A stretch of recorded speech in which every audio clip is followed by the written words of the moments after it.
अस्सलाम वालेकुम नाज़रीन, आप देख रहे हैं प्रोग्राम पुकार और मैं हूं अनीला ज़का। कहते हैं कि मफाद का आदी शख्स रिश्तों की महक से महरूम रहता है।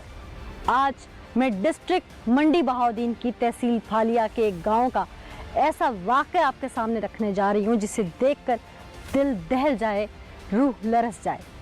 सगा भाई ही अपने सगे भाई के खून का प्यासा निकला। वो भाई जिसने बाप बनकर पाला, उस 6 साल के बच्चे को परवान चढ़ाया और सिर्फ उसको ही नहीं, उसकी शादी के बाद उसकी औलाद के अखराजात भी वो बाप नुमा भाई बर्दाश्त कर रहा था। उसी औलाद नुमा भाई ने उठकर उसे बेदर्दी से सिर्फ 1 कनाल ज़मीन के पीछे कत्ल कर दिया। ऐसा क्यों हुआ और फिर इस कत्ल को मजहबी रंग देकर इंतशार फैलाकर इलाके में कितना बड़ा खून खराबा करने की कोशिश की गई, ये तमाम चीज़ें आज मैं अपने प्रोग्राम में आपको दिखाने जा रही हूँ और सबक देने जा रही हूँ उन तमाम लोगों को जो रिश्तों को मसल डालते हैं। आइए दिखाते हैं। क्या नाम है आपका? मरकज़ बशीर। साउंड माइंड हैं, बाशऊर हैं, पढ़े लिखे भी मालूम होते हैं। तालीम कितनी है आपकी? FA किया हुआ है। साहिब औलाद है जी, साहिब हैसियत है जी, ऐसे सियासी पार्टी से भी ताल्लुक़ है, वाबस्तगी है। इतना बाशऊर इंसान जिसकी सियासी पार्टियों से वाबस्तगी भी हो, जो दुनियादार हो, दीनदार भी माशाल्लाह आप लगते हैं क्योंकि दाढ़ी रखी हुई है, मैं इसी वजह से शायद आपको आप भी कह रही हूँ, अपने ही भाई को कत्ल करके आज इस हालत में यहाँ क्यों मौजूद हो? बस जब अनहोनी किसी ख़ानदान में भी आती है, इंसान की अक्ल पे शैतान पर्दा डाल को इन्हीं अल्फाज में बंद करूँगा।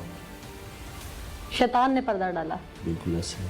हुआ क्या था? मामला शुरू कहाँ से हुआ था? ये शैतान का पर्दा शुरू किस नहज से हुआ था? हमारे कुछ ज़मीनी मामलात थे जो एक अरसे से चले आ रहे थे, 12-15 साल से। तो बिल आखिर क्या थे ज़मीनी मामला? कुछ ज़मीनी लेन देन था हम भाइयों का आपस में। तमाम भाइयों का या सिर्फ नहीं, उसी भाई? सिर्फ मेरा और उनका। अच्छा, सिर्फ मेरा और उनका था। और नतीजा ये निकला। मुझे खुल के बताओ कि हुआ क्या था। जी, मैं खुल के बता रहा हूँ। नहीं, बड़ा आप कंपाइल कर रहे हैं उसको एक लाइन के अंदर। जी जी। आपका ज़ाहिर है 15 साल से चल रहा था, तो 10 मिनट की बात तो आप बता ही सकते हैं ना। बस जिस दिन ये वक़ूआ हुआ है उस दिन उनसे तू तकरार हो गई। पहले भी होती थी? नहीं, पहले इस हद तक नहीं होती थी।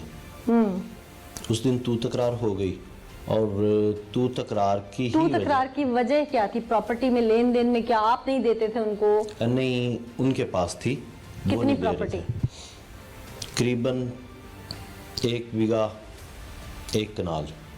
खुद खरीदी थी? जी, मैंने खुद खरीदी। यहाँ पर नाज़रीन मैं मुदई फैमिली को शामिल करूंगी और मैं सुनवाऊंगी कि उस प्रॉपर्टी का मामला वो क्या बताते हैं कि प्रॉपर्टी किसकी थी। आइए पहले मुदईयों की जानिब। अस्सलाम वालेकुम जी। जी वालेकुम सलाम। कैसे ये सारा हुआ? मेरे 2 भाई सबसे बड़े जो मैं बाहर होते हैं, एक फ्रांस होता है, एक कुवैत होता है। तो मैं गुजरात गया होता क्रिकेट खेलने के लिए। तो मुझे कल गए कि मेरे वालिद साहब छत से गिरे हैं।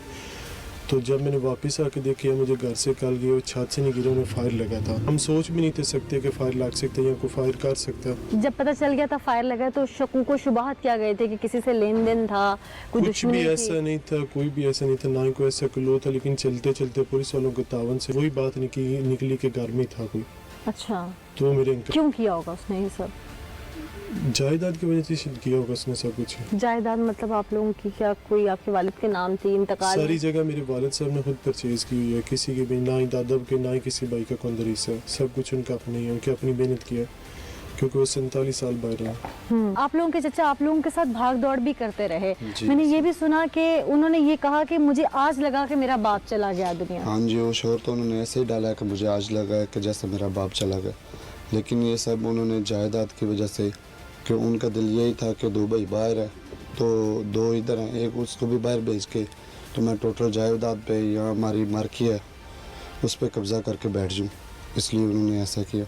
इन 4 माह में आपने जो स्ट्रगल की और आपके चचा ने जिस तरह आप लोगों को दूसरे लफ्ज़ों में कहें कि बेवकूफ़ बनाने वाली बात थी, घुमाने वाली बात थी, वो बस ऐसे ही हमें बताते थे। कभी कहते थे गांव में से ये आदमी है, कभी ये आदमी है, आप इसको नॉमिनेट कर दें।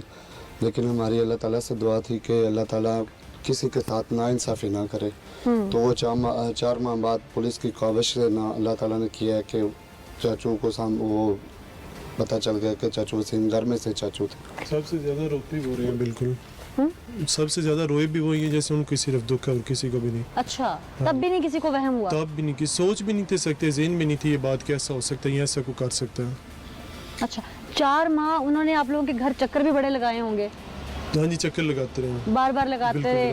ان ہر دفعہ کوئی سٹیٹمنٹ چینج کرتے تھے ہر دفعہ, ہر سیکنڈ کے بعد ایک دفعہ بات پوچھی جائے, اس سے بعد دوبارہ پوچھو, وہ ان کی بات نہیں تھی رہتی, ان کے بعد پوائنٹ آف ویو چینج ہو جاتا. اچھا آپ نے کہا کہ آپ کو کال گئی تھی آپ کے والد کو جو ہے وہ چھت سے گرے ہیں, کس نے کال کی تھی؟ وہ میرا کزن ہے تیمور, اس نے مجھے کال کی تھی. تو آپ نے اس سے پوچھا کہ یہ تو گولی ہے؟ میں نے اس سے پوچھا, لیکن میں نے جب آ کے پوچھا اس نے کہا تمہارے سننے میں فرق لگا. میں نے یہ بات نہیں کہ میں نے یہی کہا کہ اچھا ان کے ناک میں سے نا خون بہ رہا, مکر گیا.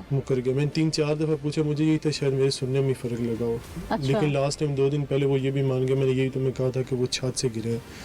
باقاعدہ وہ لڑکا میرے پاس میرج ہال میں کام کرتا رہا ہے. وہ آپ کا کزن؟ ہاں جی میرا کزن. وہ اس کی کتنی انوالومنٹ ہے سارے معاملے میں؟ اس نے جو ہم نے دیکھے ہیں, جو ہمیں پتہ چلا, اس نے صرف اوپر سے دیکھا. چاچو نے فائر کیا تھا, دوسرا فائر کرنے لگے تھے تو اوپر سے وہ دونوں بھائی آگے انہوں نے دیکھ لیا. تو چھپا کیوں رہے تھے وہ؟ ڈر. آپ کے چچا بار بار جو بیانات بدل رہے تھے اس سے کچھ محسوس ہوا تھا؟ میں تقریباً جب آیا ہوں جنازے کے ٹائم سے, میں باہر سے آیا ہوں تو میں ان کے ساتھ ہی تھا. تو وہ ڈیلی کوئی نہ کوئی نئی بات, کوئی نہ کوئی ڈیلی نیا بہانہ کہ یہ وہ ایسے کر رہا ہے, فلاں ایسے کر رہا ہے, تو اس کی وجہ سے وہ ہے. کبھی کوئی وہم بھی نہیں گزرا؟ وہم تو ذہن میں بہت آتے ہیں, چچا کے لیے؟ چچا کے لیے بہت تھے, آپ لیکن کے آیا تھا وہم؟ ہاں, لیکن سوچ دعا یہی تھی کہ ہماری فیملی سے کوئی آدمی نہ ہو. چچا کے لیے کیوں وہم آیا تھا؟ کیونکہ جب میرے بھائی نے, وہ چھوٹا ہے, اس سے چھوٹا ہے, وہ پیرس میں ہی ہے, اس نے مجھے فون کیا تھا کہ والد صاحب کا انتقال ہو گیا. میں نے بولا کیسے؟ وہ بولتا ہے کہ فائر لگا ہے. میں نے بولا روڈ پہ کدھر؟ وہ بولا حویلی میں. تو میرے اسی ٹائم ذہن میں ہے کہ وہ زیادہ ٹائم ادھر ہی گزارتے تھے چچا کے ساتھ ہی. تو آپ نے بھائیوں سے اپنے شک کی اظہار کیا؟ لیکن اس ٹائم میں یہی تھا کہ اللہ نہ کرے یہی ہو. اپنے بچوں کے لک میں ان کے منہ میں ڈالتے تھے. مطلب میرے ابو ان سے بہت پیار کرتے تھے, تو ان کی دنیا کی سب خواہش میرے ابو نے پوری کیا. جس شخص کے لیے اپنے بچوں کے منہ کا نوالا توڑ کے اس کے بچوں کے منہ میں ڈالا جائے, اور وہ اپنے بچوں کو اس وقت ڈاکٹر یا انجینئر یا لا گریجویٹ بنانا چاہ رہا ہے, اپنی بیٹیوں کو, وہ خود اپنے باپ کو, یعنی وہ بڑا بھائی جو باپ سماں تھا, جس نے پالا پوسا, جس نے سب کچھ کیا, اسے اس نے من و مٹی کے ڈھیر کے نیچے اتارتے ہوئے ایک پل بھی ہچکچاہٹ محسوس نہ کی, کہیں جسم میں ایک جھرجھری نہ آئی کہ الٹیمیٹلی میری ماں سے ہے, میرا بھائی ہے, میرا خون ہے. ایک ایک چیز کا خلاصہ کہ آخر خون سفید کیوں ہوا, چند سکوں کی جھنکار پر وہ کیوں بک گیا, اس کے ضمیر بک گیا. اس نے اپنے ہی بھائی کو قتل کر دیا, اور اس کے بعد ایک اور فائر مارنے لگا. وہ تو شاید گولی پھنس گئی, لیکن وہ تو شاید دھجیاں اڑا دیتا اس دن. اس قدر بھی رشتے کے ساتھ کوئی کھیلتا ہے؟ آئیے دکھاتا ہے. جی تو مدعیوں کا کہنا تو یہ ہے کہ وہ پراپرٹی ان کے دادا کی نہیں تھی, ان کے والد نے پائی جوڑ کے خود خریدی, اور یہاں تک کہ آپ کی بیٹیاں جو ڈاکٹر بن رہی ہیں ان کا اخراجات بھی آپ کا وہ بھائی اٹھا رہا تھا, جس کو آپ باپ بھی شاید مانتے تھے. جی اس میں کوئی شک نہیں, آپ کی بیٹیوں کے اخراجات بھی وہ اٹھا رہے تھے. یہ بالکل صحیح بات ہے, یہ بالکل درست بات ہے, کیونکہ میں پچھلے 2 سال سے ایک تو ہارٹ پیشنٹ ڈکلیئر ہوا ہوں, دوسرا میرے برین میں بھی کوئی پرابلم کلاٹ وغیرہ کی ڈکلیئر ہوئی ہے.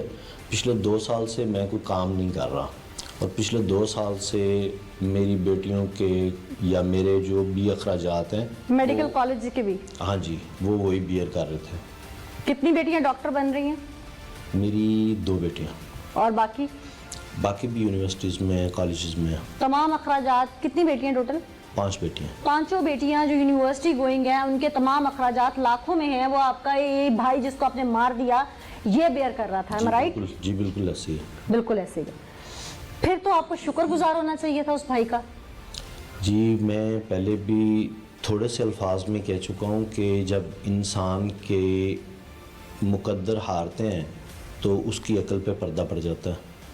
बस उसी तू तकरार में मेरी अकल पे पर्दा पड़ गया और ये अनहोनी हो गई। क्या कोई उकसाता था प्रॉपर्टी के लिए आपको कि मांगो जाके भाई से? नहीं, फैमिली में से कोई? तो फिर प्रॉपर्टी सिर्फ की मेरे इतनी हालात अशद ही जरूरत- मुझे तो उकसा जब वो रहे थे। अखराजात बियर कर रहे थे तो फिर क्यों उकसा रहे थे हालात? एक्चुअल में जो वो अखराजात बियर कर रहे थे, शायद वो मुझे भी, मैं चाहता था कि मैं खुद से अपना, जब मेरे पास वो प्रॉपर्टी है तो मैं खुद से अपना करूं, और वो खुद से करके तो मैं अपने बच्चों के लिए जो भी कर सकता हूं वो मैं करूं। उस दिन अपने भाई के पास गए तो वो हवेली पे मौजूद थे? जी मौजूद थे। वहाँ क्या हुआ? बातचीत कहाँ से शुरू हुई? गुस्सा किस नहज पे आया? अब वेपन साथ क्यों लेके गए थे? उस दिन जहन क्या था? तमाम चीज़ें मुझे बताइएगा। इसको एक लाइन में सम अप मत करें, खुल के बताओ। वहाँ कितने बजे हवेली- पहुंचे?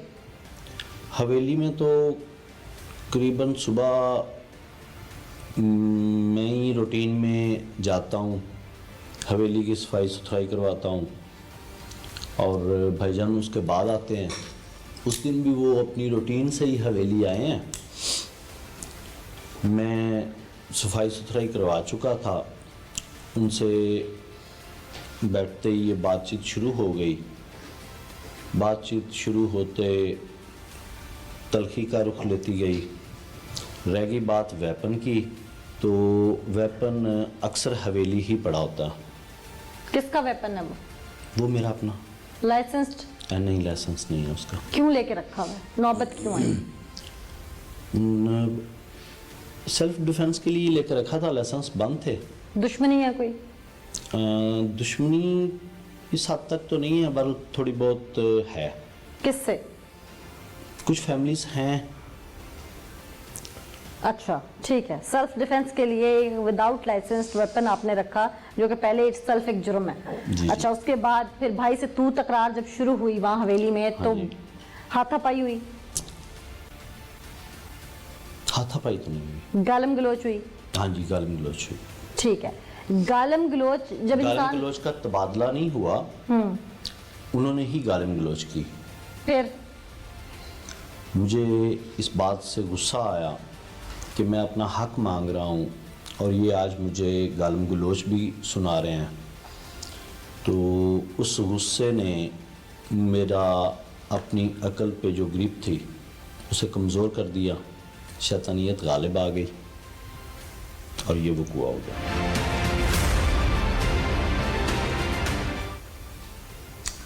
वेपन कहाँ से उठाया था जो पड़ा था हवेली? वेपन वहीं साथ में पड़ा होता है, साइड टेबल रखी है, उसके ड्राज में पड़ा होता जब उन पे पिस्टल तानी तो उन्होंने आगे से रेजिस्ट नहीं किया? है। मेरा ख्याल है कि वो शायद एक ही लम्हे में सारा कुछ हुआ है, इसलिए शायद वो रजिस्ट कर नहीं सके। एक फायर मारा? हाँ जी, कहाँ? सर पे। दूसरा भी मारने लगे? हाँ, वो पहले वाले फायर का खौल फंस गया था गन में ही, दूसरा फायर वो कर नहीं सका। करना क्यों चाहते थे? एक तो गुस्से में लग गया था। वही गुस्से ही गालिब था। गुस्से में तो एक चल गया ना, तो जब एक चल जाए तो इंसान को झंझोर आती है कि मेरा भाई आ गया, मेरा खून है। तो क्या गुस्से की शिद्दत इस हद तक थी, या मैं कहूँ कि वो जायदाद का नशा आंखों पे आ गया हुआ था? नहीं, मेरा ख्याल है गुस्से की शिद्दत थी। जायदाद के नशे में हो गया? नहीं, गुस्से की शिद्दत थी। गुस्सा आया भी तो जायदाद से ना, कोई इज्जत का मामला तो था नहीं। ऐसे ही है जी है। उसके बाद गुस्से में लग गया फायर, तो भाई को लेकर अस्पताल भाग जाते। खून ने जोश नहीं मारा? उस वक्त मैं खुद खौफ में मुब्तला हो गया था, मेरी अपनी अजीब सी कैफियत हो गई थी। फिर मैंने वहाँ से निकल जाना ही मुनासिब समझा। ये साहब जिस वक्त अपने भाई को मार के वहां से निकले, उसके बाद ये 4 माह तक इलाके में फिरते रहे, वहां लोगों के आगे गिड़गिड़ा के रोते रहे कि मेरा बाप नुमा भाई चला गया। वहां पर उनसे किस तरह से बात करते रहे, अहले इलाका की तरफ चलते हैं, और उसके बाद पुलिस वर्जन भी आपको सुनवाते हैं कि किस तरह से पुलिस ने यह मामला डिग आउट किया। ये साहब पुलिस को प्रेशराइज करते रहे टेक्निकल होचे हटकंडे अपनाते रहे, लीगल मैटर्स, चूंकि सियासतदान थे, लीगल मैटर्स को समझते थे, कहां से किस पे प्रेशर डलवाना है, मजहबी रंगत दे के कहां से बचना है, सब जानते थे। और ये कह रहे हैं कि मुझ पे शैतानियत गालिब थी, वो इतनी गालिब थी कि वो 4 माह तक उतरी नहीं। आइए पहले मैं आपको अहले इलाका की जानिब लेके चलती हूँ और फिर पुलिस वर्जन की जानिब। अस्सलाम वालेकुम जी, आप यहाँ हालिया से हैं, यहाँ पे इस गाँव में इतना बड़ा वकूआ हो गया, क्या ये शख्स पहले भी आदी मुजरिम था? पहले ये आदि मुजरम तो नहीं था, लेकिन इसकी शख्सियत ऐसी थी, मतलब कि कुछ समझ ना आने वाली चीज़। लेकिन जब से ये वाक़या हुआ और उसके बाद जब से सुना गया तो बड़ा शॉकिंग सा था कि ये बंदा किस तरह अपने, मतलब कि जो एक ऐसा लबादा ओढ़े हुए है और इस तरह अपने भाई का खून वो अपनी जायदाद के लिए या पैसों की लालच के लिए, और उस भाई का जिसने उसको बाप बन के पाला हो, मतलब उसके बच्चों को तक का खर्चा जो है वो सारा वो अपनी पॉकेट से अदा करता हो, लेकिन उसके वो इस तरह कर देगा, बड़े एक मतलब कि इतना ज़्यादा वो क्या समझते हैं, मंशियात का आदी होगा? कुछ इतना कह नहीं सकते, लेकिन बज़ाहिर नहीं लगता। बज़ाहिर नहीं लगता, मतलब जिस तरह वो इतनी दाढ़ी और इस तरह का लबादा, तो उसके नीचे एक वो ऐसा वो बहरूपिया वो कैसा निकला कि यानी जिस कि तरह मजहब की आड़ में उसने अपने ही भाई को, जब वो इतना मतलब मजहब भी जानता हो, दीन भी जानता हो, और फिर अपने भाई का खून कर दे, वो बतौर यहाँ के इलाका मकीन आपकी क्या डिमांड है, कैसे लोगों के साथ, ये इस शख्स के साथ क्या होना चाहिए? इस शख्स के साथ वो सब कुछ होना चाहिए जो एक कातिल के साथ होता है, जो कानून हमारा कहता है। फैमिली को इंसाफ मिलना चाहिए, ताकि नेक्स्ट टाइम कोई भी शख्स जो है ना, वो मतलब रिश्तों से एतमाद उठ जाता है ना। बिल्कुल सही। अगर एक भाई अपने भाई का खून इस तरह पैसों की लालच की वजह से कर देगा तो उसमें रिश्ते की क्या तकद्दुस रहेगा? रिश्ते की पामाली हो जाएगी, एक उसके तकद्दुस, उसकी हुर्मत जो है वो ख़राब हो जाएगी। आप नुमाइंदा हैं हमारे न्यू के यहाँ से, आपने यकीनन स्पॉट मामला देखे होंगे, कवर किए होंगे। ये शख्स 4 माह तक सबको बेवकूफ़ बनाता रहा, दौड़ता रहा, आप सहाफ़ियों तक भी आया लोकल यहाँ पर, और पुलिस तक भी जाके बंदे लेके जाता रहा, मजहबी रंग देने की कोशिश की। सारा किस तरह से कवर किया आपने, और फिर इसको डिग आउट मज़ीद किस तरह से यहाँ पर किया गया मामले को? बिल्कुल, इसके बारे में ये सोचा भी नहीं जा सकता था कि मलक वसीम ऐसा शख्स होगा। ये हम तो इसे मलक वसीम जो है वो साबका काउंसलर रहा है यहाँ का, उस टाइम काफ लीग थी, अच्छा। उसका था सपोर्टर, तो ये भाइयों में सब में यही पॉपुलर था। और दूसरे भाई जो है, बड़े भाई इनका जिसका मर्डर किया इन्होंने, अकील मलक अली अकील साहब का, तो वही इन्हें सपोर्ट करते थे। सियासत में भी उन्हीं के पैसों पे आया था, उनकी वजह से ये पॉपुलर था। तो हम तो ऐसा कभी भी नहीं सोचा था कि मलक वसीम जो है वो इनका कातिल निकलेगा। जब ये मजहबी रंग देने की कोशिश करता रहा तो उस वक्त भी आप लोगों के ज़हन में क्या एक दफ़ा आया कि वाकई मजहब के नाम पे कोई कत्ल होगा? नहीं, मजहबी रंग देते रहे हैं। यहाँ पे एक माह पहले भी एक कत्ल हुआ था, तो वो भी फजर की नमाज के टाइम पढ़ने जा रहे थे, वो अहले तशीह के थे, तो उनका कत्ल हुआ था। वो भी मजहबी रंग ही दिया गया है उसे। तो अभी तक उसका सुराग नहीं मिला। मलिक वसीम भी यही कोशिश कर रहा था। मलिक वसीम भी यही कोशिश कर रहा था, वो भी ऐसा ही रंग देना चाह रहा था। मैं हैरान हूँ इस बात पे कि एक शख्स अपने सगे भाई को, सगा भाई, मैं बार बार कह रही हूँ कि ना माँ सुतेली ना बाप सुतेला, और वो भाई जिसने 6 साल की उम्र से लेकर उसको यहाँ तक पाल पोस के बड़ा किया और उसके बच्चों का खर्चा उठा रहा था, उस भाई को सिर्फ 1 कनाल ज़मीन के एवज उसने दिमाग में गोलियां मारने की कोशिश की, लेकिन एक गोली लगी और उससे उनकी डेथ हो गई। और अगर वो दूसरी मार के शायद वो जख्मी छलनी कर देता, शायद वहाँ पे चेहरा भी शिनाख्त में ना आता, अगर दूसरा फायर भी लग जाता, किस बुरी तरीके से वो मारता। उसने इस कदर बर्बरी ढाई क्यों? बहुत सारे क्यों हैं, इनके जवाब प्रोग्राम के एंड तक मैं आपके सामने खुलासा करके रखती हूँ। सदमा दर्ज होने के बाद नेक्स्ट डे ही मुझे पता चला बड़े बावसूख ज़राए से कि मौका पर जो सबसे पहले 2 भाई पहुंचे थे, इनके भतीजे जो तैमूर और उसामा, ये दोनों भाई ही सबसे पहले मौका पे पहुंचे थे, जिन्होंने ही डेड बॉडी को देखने के बाद फ़ौरन उनके बेटे को, मकतूल के बेटे रेहान को फ़ोन किया था। लेकिन ये बड़ी हैरानकुन बात थी कि उसने डेड बॉडी को देखने के बाद जो फ़ोन किया, वो एक तो मकतूल के फ़ोन से कॉल कर रहा है और दूसरा उसने कहा कि आपके वालिद साहब छत से गिर गए हैं। तो ये बड़ी हैरानकुन बात थी कि एक बंदे की डेथ जो है वो अपने कमरे में सोफे पर हुई है और वो बज़रिया फायर आर्म है। तो ये कैसे मुमकिन है कि वो उसने कैसे कह दिया कि छत से गिरे हैं? मुझे उसी बात पे शक हुआ, जिसका फिर मैंने वसीम साहब जो कि इस मुकदमे की पैरवी कर रहे थे अपने भाई के कत्ल की, सबसे वो आगे भी थे, पहले काउंसलर भी रह चुके हैं, बड़े इलाके के वेल नोन शख्स थे, تو انہوں نے کہا کہ جی میں آپ کو اس حوالے سے بعد میں بتاؤں گا، میرے خیال میں ایسی بات نہیں، میں تصدیق کر کے بتاتا ہوں۔ اور اس کے بعد میں نے وسیم صاحب سے کافی دفعہ کہا کہ آپ اپنے بھتیجے کو لے کے آئیں تیمور کو، اس نے ایسی کال کی ہے، تو وہ اس بات کو اوائڈ کرتے رہے۔ پھر میں نے جو مقتول کا بیٹا تھا ریحان، اس کو بلا کے پوچھا کہ آپ کو آپ کے کزن نے یہ کال کی تھی چھت سے گرنے والی، پھر اس نے مجھے بتایا کہ یہ بات بالکل درست ہے، جس پر میں متعدد بار کہتا رہا وسیم صاحب کو، ان کے باقی عزیزوں کو، جی آپ تیمور کو لے کے آئیں، یہ بات تصدیق کرنی ہے۔ کیا وجہ تھی کہ تیمور کو اریسٹ کرنے نہیں گئے، اس دوران صرف کہتے رہے؟ جی بالکل، چونکہ وہ ان کا موقف تھا کہ ہمارا خاندان میں پھر جھگڑا پیدا ہو جائے گا کہ ہم نے پکڑا دیا اپنے بھتیجے بیٹے کو، تو آپ تھوڑا انتظار کریں، ہم اس کو آپ کے سامنے لے آئیں گے۔ چونکہ ہمارے پاس کوئی معقول اس وقت تک ایویڈنس نہیں تھی، مجھے صرف یہ شک تھا کہ یہ جو اس نے اس سے بات کی ہے لازمی اس میں کوئی اس کے اندر بات ہے جو میں نے اس سے انٹروگیٹ کرنی ہے۔ چونکہ اس سے پہلے بھی ہیلا میں کچھ معاملات ایسے تھے کہ ان کے جو آپس میں جو ان کے اختلافات ہیں، جس وجہ سے یہ اس کو مذہبی رنگ دینے کی بھی کوشش کرتے ہیں لوگ۔ ٹھیک ہے، تو میں نے اس حوالے سے پھر بڑا محتاط انداز میں ان کو بلاتا رہا۔ اس دوران یہ مختلف ذریعے سے مجھ پر پریشرائز بھی کرتے رہے، جی ہمارے آپ ملزم فلاں کو پکڑ لیں، فلاں کو پکڑ لیں۔ انہوں نے مختلف لوگوں کے نام لیے گاؤں کے جو اپنے مخالف تھے، کسی سے پلاٹ کا تنازع ہے، کسی سے ویسے کچھ معاملات ان کے چل رہے ہیں، اختلافات ہیں۔ ہم نے ان لوگوں کو بلایا، چیک کیا، انٹروگیٹ کیا، اور ان کو ہم فارغ کرتے رہے۔ الٹیمیٹلی پھر میں نے تیمور کو جو ہے وہ گرفتار کیا، اور تیمور کی میں نے جو تفتیش کی تو اس نے پھر سارا راز اگل دیا کہ یہ قتل اصل میں اس نے نہیں بلکہ وسیم نے کیا، اور اس کے سامنے اس نے اپنے بھائی عقیل کو فائر کیا۔ میرا نام تیمور ہے، میں سونے آ چاہ کہنا کہ فائر چاچی وسیم مارے۔ تو نہیں ماریا میں فائر؟ نہیں مارے، پکی گل ہے؟ کی گل ہے؟ چاچے وسیم فائر ماریا؟ جی جی تیرے بھائی فائر ماریا ہوئے؟ وسیم ماریا؟ جی وسیم مارے۔ تو ڈردیا تو نہیں کہن ڈیا بھی کسی اور ماریا تو وسیم کا نام لینا ہوئے؟ نہیں سر جی نہیں، وسیم نے ماریا؟ تو آپ دیکھیا انہوں فائر مار دیں؟ آپ دیکھیا تو؟ یہ تیمور جو ہے یہ ان کے تیسرے بھائی شکیل کا بیٹا ہے، جو مرنے والے کا بھی بھتیجا ہے اور مارنے والے وسیم کا بھی بھتیجا ہے۔ کاز آف مرڈر کیا ہے؟ جی یہ جب ہم نے صرف وسیم کو گرفتار کیا اور اسے انٹروگیٹ کیا تو اس نے بتایا کہ اس کا زمین کا کچھ تنازع اپنے بھائی کے ساتھ چل رہا تھا۔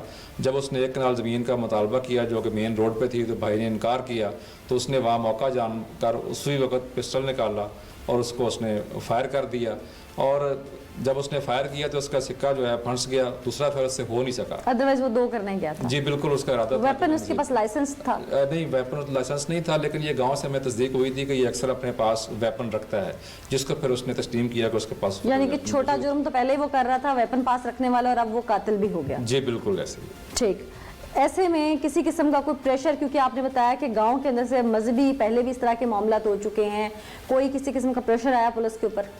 نہیں، وہ ایسی کوئی بات نہیں ہے۔ جب ہم نے اس بات کو سارے کو تفتیش کر لی، ساری چیزیں منظر عام پہ آ گئی، پھر ہم نے گاؤں کے لوگوں کو بلوا کے اکٹھا کیا اور ان کے سامنے اس بات کی اس نے خود پھر تسلیم کیا کہ میں نے یہ جرم کیا ہے اور مجھ سے یہ غلطی ہوئی۔ ٹھیک، بہت شکریہ اسد صاحب، جو ڈیٹیلز آپ کے پاس تھیں، جو کچھ پولیس نے انٹروگیٹ کیا، وہ ہمیں ڈیٹیلز بتائیں۔ واپس ملزم کی جانب چلیں گے اور آپ کو سنوائیں گے کہ اب وہ سچ کس طرح سے بولتا ہے اور کہاں جھوٹ کا پکڑا جاتا ہے۔ 4 ماہ تک اس قتل کو چھپانے کی جتنی کوشش کی لوگوں کے سامنے، جنازے پہ سب سے زیادہ روئے آپ؟ جی ایسے ہی، میرا باپ نما بھائی چلا گیا، جی ایسے ہی، ایسے ہی ہے۔ بالکل ایسے۔ تیمور نے دیکھا، اسے بھی آنکھیں نکالی، تیمور کو پولیس کے سامنے پیش نہیں ہونے دیا گیا، جی پی او پہ پریشر ڈالا، آئی جی آفس پریشر ڈالا، 4 لوگ لے کے گئے مختلف فرقوں سے کہ مذہبی رنگ میں آ جائے، پہلے جو قتل ایک ہوا تھا اس علاقے میں یہ بھی اسی رنگ میں چلا جائے اور ٹریس آؤٹ نہ ہو۔ اور جب الٹیمیٹلی یہ ٹریس آؤٹ ہوا تو 4 ماہ تک ضمیر پہ جو بوجھ تھا وہ نظر نہیں آ رہا تھا کسی کو بھی۔ بالکل بوجھ تھا، جو ہی مجھے ہوش آیا کہ یہ مجھ سے کیا ہو گیا۔ کتنے عرصے بعد ہوش آیا؟ ہینڈ کف لگنے کے بعد؟ نہیں، اس سے بہت پہلے مجھے ہوش، بلکہ بہت پہلے کیا، مجھے جنازہ سے پہلے ہی ہوش آ گیا تھا کہ یہ مجھ سے کیا ہو گیا ہے۔ مگر میں نے جو بھی کیا، جیسے بھی رویا دھویا اپنا بوجھ ہلکا کرنے کے لیے اور اپنے اس دکھ کو مٹانے کے لیے کہ یہ میں نے جو کچھ کیا ہے یہ بہت بڑا ظلم ہو گیا پیش ہو مجھ جاتے، سے، بس قانون- پیش ہونے سے ڈرتا تھا۔ قانون کو گمراہ کرنے کی کیا ضرورت تھی؟ اس فیملی کو گمراہ کرنے کی کیا ضرورت تھی؟ انتشار، ایک کتنا بڑا انتشار پھیل سکتا تھا علاقے میں، مذہبی رنگت آ جاتی تو سوچا تھا کتنی اور جانیں جا سکتی تھی، کہ پوری سیاست کھیل رہے تھے؟ نہیں، ہمارا کچھ اس طرح کا کسی مسلک کے ساتھ कोई ना अदावत थी ना है। वो तो नहीं थी, लेकिन आपने कोशिश तो पूरी की ना। नहीं, मेरे पास तमाम एविडेंस मौजूद हैं। मेरा नहीं ख्याल कि इस तरह का कोई टच दिया गया हो। हम तो यही कोशिश करते रहे हैं कि मैंने अंदर से पता था मैं कातिल हूँ, हाँ। तो कोशिश करने की क्या जरूरत थी भाई, पेश हो जाते। उसके बेटों के सामने जाके कहते मैं मुजरिम हूँ तुम्हारा, मेरा ज़मीर जाग गया आज वो बेटियां डॉक्टर बन जाए, वकील बन जाए, कातिल की बेटियां कहलाएंगी। बिल्कुल ऐसे ही है। कहां करोगे उनके रिश्ते? आज जीने का मकाम ना अपनी औलाद के लिए छोड़ा है, तो ना उन रिश्तों के लिए छोड़ा है जिसके जरिए इंसान माशरे में जीता है। रोजे महशर तो जाके अल्लाह को जो जवाब देना है, दुनिया में इंसान भरपाई कर जाता है अपने किए की। बिल्कुल ऐसे ही है। आज मिल जाएगी वो जायदाद?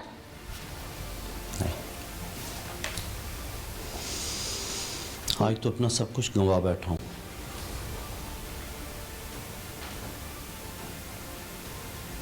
लेकिन पशेमानी मुझे आज भी नहीं नजर आ रही। बहुत पशेमान हूं, ना सिर्फ पशेमान हूं बल्कि शर्मिंदगी की गहराइयों में उतरा हुआ हूं। पकड़े जाने के बाद नहीं, अपने ज़मीर पे तो बोझ लिए फिरता था। हुकूकुल्लाह की अगर गलती हुई हो, वहां पे कोई तलाफी हुई हो, तो अल्लाह से माफ़ी मांगता है। और अगर हुकूकुल इबाद में कहीं गुनाह कर बैठा है तो अल्लाह से तो माफ़ी मांगता है, लेकिन उस इंसान से या उसके वारिस जो पीछे होते हैं उनसे ज़रूर माफ़ी तलाफी होती है। इन 4 माह में कैसी नदामत थी ये, या वो तमाम जो ज़मीर की आवाज़ थी वो लोगों को वरगलाने के काम आ रही थी। दिन को अपने आप को छुपाने की कोशिश करता था और रात को सारी सारी रात बैठ के रोता था कि ये मुझसे कितना घिनौना जुर्म हो गया। इसीलिए रोजाना पुलिस को वरगलाने के लिए कोई नई तदबीर, अपने आप को बचाने की खातिर कि अब एक बहुत बड़ा जुर्म कर ही चुका हूँ, अपना एक बहुत बड़ा नुकसान कर ही चुका हूँ, तो कम से कम अब खुद बच जाऊँ। नाज़रीन, ये वो शख्स है जिसने अपने सगे भाई को एक कनाल ज़मीन के पीछे बेदर्दी से गोली मारी। 5 बेटियों का ये बाप, बेटियां यूनिवर्सिटी गोइंग डॉक्टर बन रही हैं, कोई इंजीनियर बन रही है, कोई लॉ ग्रेजुएट कर रही है, लेकिन अल्टीमेटली कातिल की बेटियां। अपनी औलाद को तो इसने इस टैग से नवाजा ही नवाजा, लेकिन एक और अपना घर तो उजाड़ा ही उजाड़ा, एक और घर भी उजाड़ दिया। उस घर से उनका साहिबा, उनका शजर, उनका वो बाप। कहते हैं कि बाप बुजुर्ग भी हो और बिस्तर मर्ग के करीब भी हो ना, तो घर में उसकी सांसें चल रही होती हैं, तो औलाद को बड़ा हौसला होता है। और उस औलाद के साथ साथ ये शख्स भी औलाद की तरह गालिबन 6 साल की उम्र से लेके अब तक पाला पोसा, यहाँ तक पहुँचाया, ना सिर्फ इसे, इसकी औलाद को भी। उसके बाद जब सिला देने पे आए, खून की सफ़ेदी कहूँ या मैं इमोशनलेस कहूँ, मैं इसे क्या लक़ब दूँ, क्योंकि ना सिर्फ इसने एक इंसान का कत्ल किया, इसने इंसानियत का कत्ल कर दिया, इसने रिश्तों का कत्ल कर दिया। ये शख्स हमारे सामने जिस वक्त मौजूद है, इसके रिश्तों का तो इससे एतबार उठ गया, लेकिन शायद हम सब देखने वालों का ऐसे लोगों की वजह से इंसानियत से एतबार उठ जाता है। हम ऐसे लोगों की वजह से अपने रिश्तों को शुकूक शबाहत की नज़र से देखना शुरू कर देते हैं।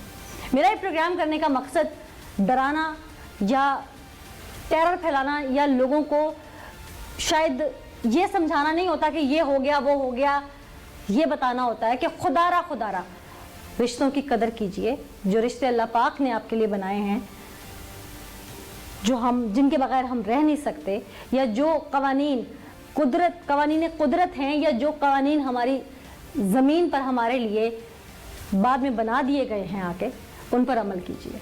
कहीं ऐसा ना हो कि फिर इस शख्स की तरह एहसास नदामत के अलावा और कुछ रह न जाए। आज के एपिसोड से मुझे नीला ज़का को इजाज़त दीजिए। अगले एपिसोड में फिर किसी मैसेज के साथ, सीख के साथ, सबक के साथ दोबारा हाजिर होंगे। तब तक के लिए अल्लाह ने के बाद।